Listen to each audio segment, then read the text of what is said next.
Hello, everyone. Welcome to Chessboard Baseball, and I'm APO. And today we're just gonna do a quick series breakdown using Chessboard Baseball on the Dodgers versus Mets series that just happened.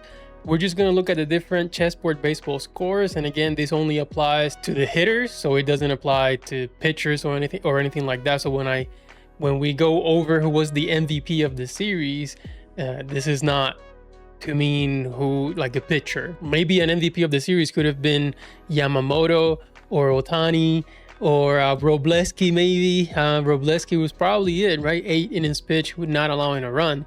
But no, Chessboard Baseball at this time only evaluates offensive numbers and the hitters. So that's what we're going to do. So we're going to go over the MVP of the series, meaning who had the highest average of Chessboard Baseball score. And then we're also going to look at who had the lowest Chessboard Baseball score average. And we're going to focus on the Dodgers. We're not, maybe at the end I'll do a little bit of the Mets, but this is going to be mostly on the Dodgers because the lowest was a Met. So we're not going to go over that. But so the lowest, then we're going to go who had the highest score on a plate appearance, on a singular plate appearance, and then who had the lowest on a singular plate appearance as well. And a question that I'll post right now before I do the graphic is, who do you think was, as far as the hitters, was the MVP of the series? Or who do you think was the best hitter of the series when it comes to the Dodgers? Now, the tendency would be to look at numbers and, okay, who had more hits than who or whatever. But where Chessboard Baseball, what it does is more a quality of plate appearances than actual result. Yes, results are also factored in, but it's process plus result, almost measured in an equal way. So based on that, who do you believe was the Dodgers MVP of the series against the New York Mets? All right, so according to Chessboard Baseball, Kyle Tucker was the MVP of the series versus the Mets. Now, this also came as a surprise to me because when you think about it, it's like, well, you try to remember, what did Kyle Tucker do other than the most recent thing was hitting that home run here in the last plate appearance of this series. But if you look at the rest of the roster as well, then you think, who else did anything, right? And there was a bit of Teoscar that I could think, oh yeah, Teoscar has had some good moments. Andy Pages has some good moments. Kim has some good moments. Will Smith has some good moments. So all these players that I remember without looking at the score yet, who, did pretty good, but no one stood out, right? This wasn't like there was one player who absolutely crushed it. So out of the whole bunch of everyone that was, pretty decent and did okay, Kyle Tucker, as far as numbers, came on top. And then why do we say Kyle Tucker? So I'll show you here as to why Chessboard Baseball picks Kyle Tucker as having the highest average. So these are Kyle Tucker's numbers for the first game against David Peterson, and he did all right. He struck out once, walked twice, and then a ground out. But you can see a lot of it was, it's okay. It's quality, right? You're not here thinking this first game, did he do anything huge of impact? But what he was consistent. And even when he struck out, he didn't chase. He struck out on a ball that was in the strike zone. He just couldn't get to it. But overall, okay. And actually, this is the only strikeout that you're gonna see. And maybe you don't remember. It's hard to remember all this, but this is the only time that he struck out in the entire series. And that helps when it comes to the numbers and maintaining some balance and consistency when it comes to Chessboard Baseball. And we can see that first plate appearance, nothing but positive, right? He walked on 5 pitches.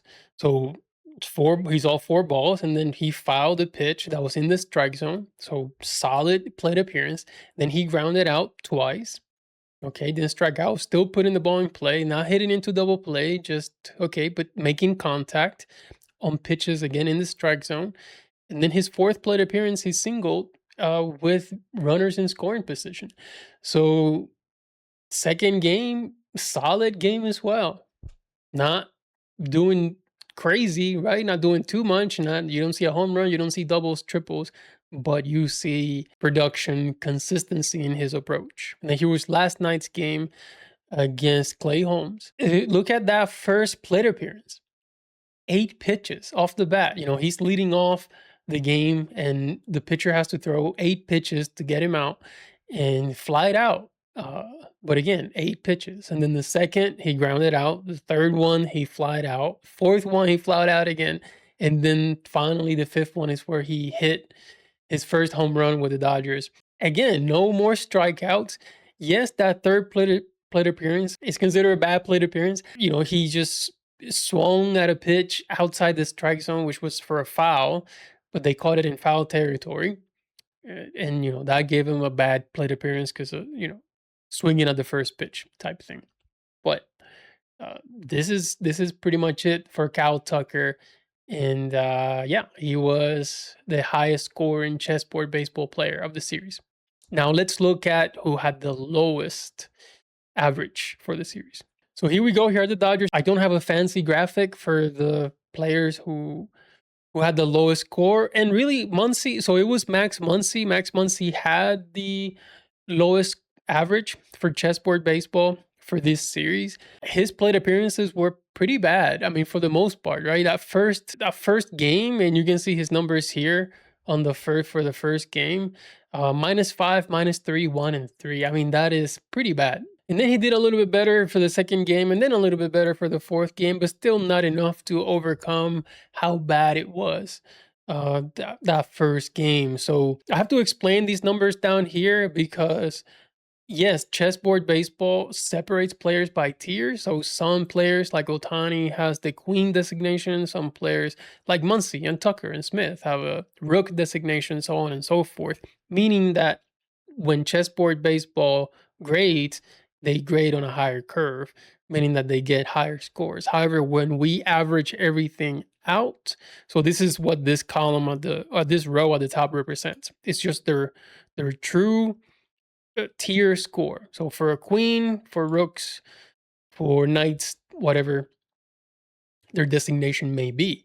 But this second row is everyone, considering if everyone was a rook. So if everyone had a rook designation, this would be their score. And this is just even the playing field so that we can better understand who did better than who. I separate tiers just for expectation's sake, because when Shohei Ohtani comes up to the plate, we put a lot more expectation on that than we would if Miguel Rojas comes up to the plate, right? It's just a visual thing. So even if Ohtani strikes out, fine, it's Ohtani. We want him to go up there as many times as we want. That's why he has the queen designation. Kim strikes out, we may be, do we want to, give this person a chance anymore type thing.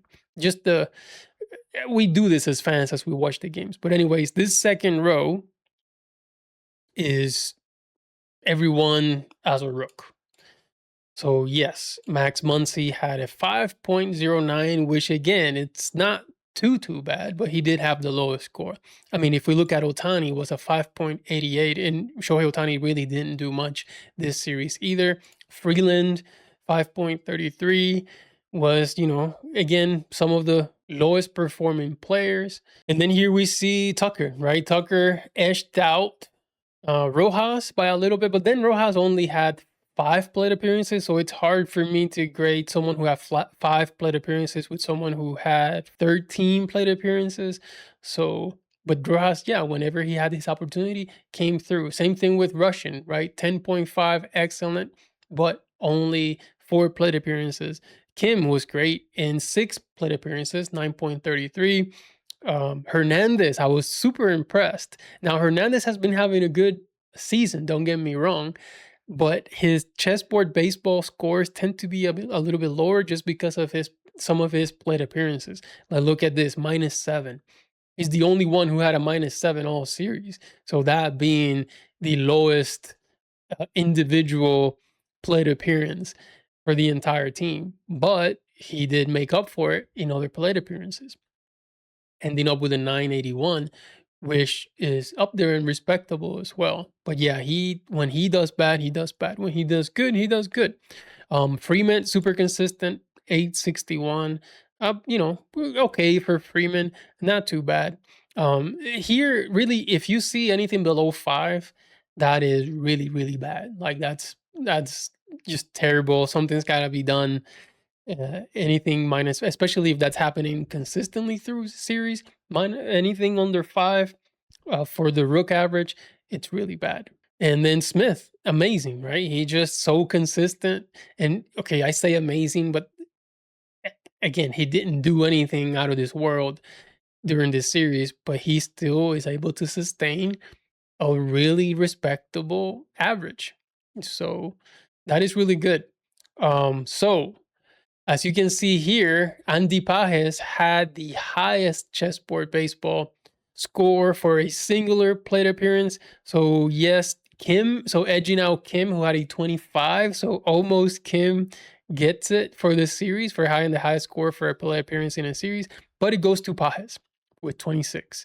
And let's see what that plate appearance was all about. All right, so here we go. Here's Pajes plate appearance for his 26 chessboard baseball score. So there is a ball down low, +3. There's 2 men on. Another ball, +3, down low. Runners in the corners. 2 out. Boom. And that one is a +3 contact in the strike zone, and he gets it out of the ballpark.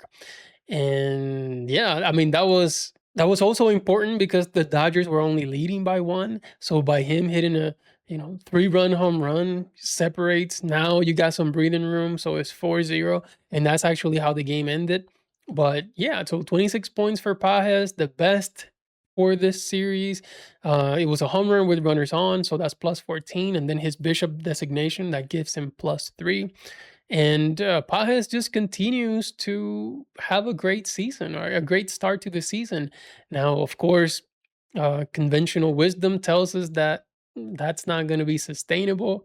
And Pajes has improved in his approach at the plate, but there are some areas where he's still struggling, where he's chasing, where indications that this is not going to last very long. Now, I hope that I'm wrong. But just trying to be realistic based on observations and even bouncing it against some chessboard baseball scores.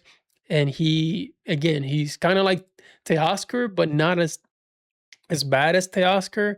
I think Teoscar is maybe I would like to say maybe the worst Dodger as far as consistency at the plate and just recognition of balls and strikes and everything like that. But then Pajes maybe a second to Teoscar as far as the same approach at the plate. But this season, he's a different beast. He's a different animal, and I hope that he can sustain it. Now, I'm not going to get into crazy numbers with the Mets.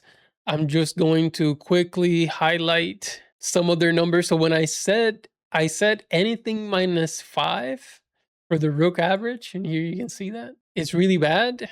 The Dodgers had no players under 5 for the series, but look at how many were under 5 for the Mets.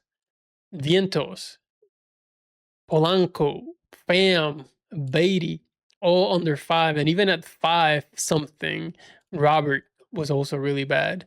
Bichette was also really bad if you're counting the 6s. Alvarez was also really bad in the 6s. Melendez was the highest, but again, it was only 4 plate appearances. But yes, he had 11.75, so maybe he'll continue to get opportunities, but he was the best. Taylor at 10, but he only played in the first game. So you see, even these 2 players who had the best, let's say, chessboard baseball score for the series, even though it was for 1 game, they only play 1 game. So why didn't Taylor come back to play? I don't understand. Bench was fine, and you might look at Carson Bench and say, yeah, he's struggling. His average is not good. He's not getting on base, but he's having solid plate appearances, I think better than anybody else. If you look at it, I mean, other than Melendez and Taylor for those 2 games, he had the next best score. It was Bench. But again, if you don't have a system like this that can identify who's doing a little bit better than everyone else, it's going to be hard to identify that. I think Bench is fine. He'll get his thing. He's making contact. He'll be okay. Um, Simeon was, I don't know, the first 2 games terrible, but then that 3rd game, he was fine. He was alright. He came out and did some things. He had some respectable scores, an 18 and a 22. And then Lindor was fine. Lindor, that 2nd game, of course, was the one that he hit that leadoff home run, and then he singled. So, but the Mets are in trouble. I don't know what's going on there. I don't know what they're going to do about it. Their pitching is fine. Their starting pitching anyways, but their hitting is just terrible. I don't know how they fix it. And again, just looking at this roster makes you concerned for what they have going on. And this, they brought it upon themselves, it looks like. Now, if you look at Bichette, Polanco, Lindor, if you add Soto, then okay, you have something there, but yeah, everything after that, it's a question mark. It's a huge question mark. And then you got Nimmo killing it for the Rangers, and you have Alonso doing some things for the Orioles, and all these people out of position. Like, I don't know, they have some figuring out to do. It's not the end of the world for them, but they look really bad against the Dodgers. A lot of people do. So, but yes, that's the Mets. All right, so that is it for this video and this chessboard baseball series breakdown. The Dodgers were really good. Well, they were consistent, right? Like we said, there was no player that stuck out uh, from everyone else. They were all pretty consistent, and Cal Tucker did receive the highest score for chessboard baseball for this series. Dodgers sweep the Mets, and they go on to the next series. And they're looking good so far. There's no complaint. Everyone is performing. Your star players are doing what they're supposed to do, and your role players are exceeding expectations. We'll see how long that lasts, but everyone's looking good. Rojas is looking good. Kim is looking good. Freeland, he's okay, right? I mean, I'm not too concerned about Freeland. He's doing what, I think he's the only one out of the role players who's performing according to expectation. Russian is, I don't know how you figure out a way to give him more plate appearances. Um, who else? I know Pajes is overperforming. Muncy is underperforming, in my opinion. Who else? Hernandez is, as far as the numbers, not maybe according to Chessboard Baseball, he's like, but according to OPS and batting average and things like that, he's killing it. Nothing. I mean, everything is good in Dodgerland right now. So we'll see how the next series pans out, and we'll do this video also for when the next series concludes. So if you made it this far, thank you so much for watching, and I'll see you again soon.